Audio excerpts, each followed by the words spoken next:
Welcome back to Nandini book YouTube channel అండి. ఈరోజు నెయ్యి ఎలా తయారు చేయాలో చూపించబోతున్నానండి. ముందుగా ఇవన్నీ బాగా ఫ్రిడ్జ్ వాటర్లో బాగా కడుక్కోవాలండి.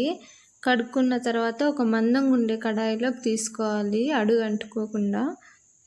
అది పలసగా ఉందని నేను ఇక్కడ మందంగా ఉండే దాంట్లో తీసుకుంటున్నానండి. స్టవ్ పైన పెట్టంగానే అలా చిన్నగా మెల్ట్ అవుతూ ఉంటుంది. ఇదిగోండి అలా నురగలా వస్తుందండి. మనమేం కదిలించకూడదండి, గరిటె పెట్టుకొని అదే పనిగా తిప్పని అవసరం లేదు. కరివేపాకు మెంతులు కొన్ని యాడ్ చేసుకోవాలండి, స్మెల్ బాగా వస్తుంది.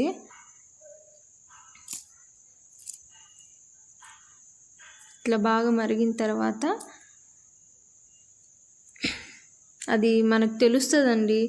బాగా తేటగా అయిపోతే ఇంకా నెయ్యి రెడీ అయిపోయినట్టే మనకి. ఇదిగో ఇలా తేటగా అయిపోతే ఇంకా అది స్టవ్ ఆఫ్ చేసుకొని చల్లారిన తర్వాత మనం ఏదైనా గాజు డబ్బాలకు ట్రాన్స్ఫర్ చేసుకుంటే సరిపోతుంది.